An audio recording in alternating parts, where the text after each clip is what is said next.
proceed, sir.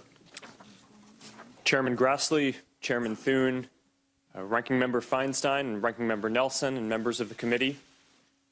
We face a number of important issues around privacy, safety, and democracy, and you will rightfully have some hard questions for me to answer. Before I talk about the steps we're taking to address them, I want to talk about how we got here. Facebook is an idealistic and optimistic company. For most of our existence, we focused on all of the good that connecting people can do. And as Facebook has grown, people everywhere have gotten a powerful new tool for staying connected to the people they love, for making their voices heard, and for building communities and businesses. Just recently, we've seen the Me Too movement and the March for Our Lives organized, at least in part, on Facebook.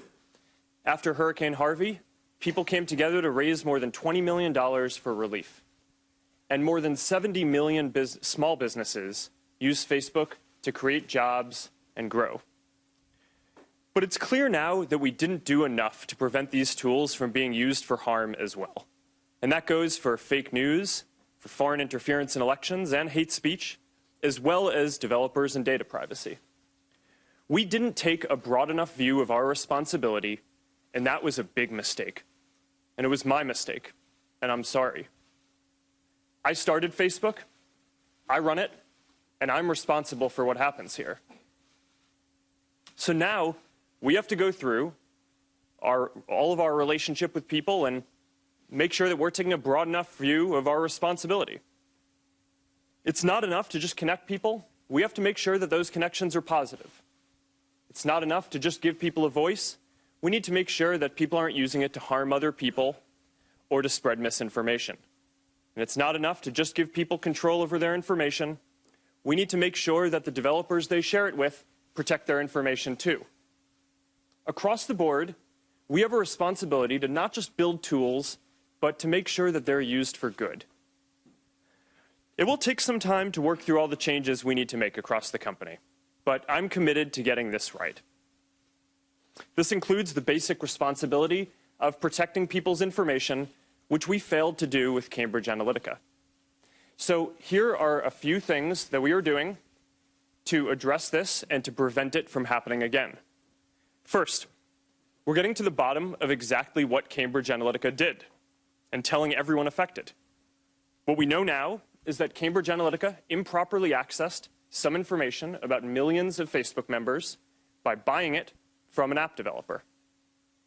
That information, this was information that people generally share publicly on their Facebook pages, like names and their profile picture and the pages they follow.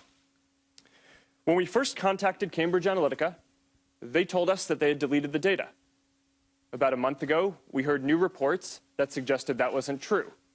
And now we're working with governments in the US, the UK, and around the world to do a full audit of what they've done and to make sure they get rid of any data they may still have. Second, to make sure no other app developers out there are misusing data, we're now investigating every single app that had access to a large amount of information in the past. And if we find that someone improperly used data, we're going to ban them from Facebook and tell everyone affected. Third, to prevent this from ever happening again going forward, we're making sure that developers can access as much information now. The good news here is that we already made big changes to our platform in 2014 that would have prevented this specific situation with Cambridge Analytica from occurring again today. But there's more to do, and you can find more details on the steps we're taking in my written statement. My top priority has always been our social mission of connecting people, building community, and bringing the world closer together. Advertisers and developers will never take priority over that as long as I'm running Facebook. I started Facebook when I was in college. We've come a long way since then. We now serve more than 2 billion people around the world, and every day, people use our services to stay connected with the people that matter to them most. I believe deeply in what we're doing, and I know that when we address these challenges, we'll look back and view helping people connect and giving more people a voice as a positive force in the world. I realize the issues we're talking about today aren't just issues for Facebook and our community. They're issues and challenges for all of us as Americans. Thank you for having me here today, and I'm ready to take your questions.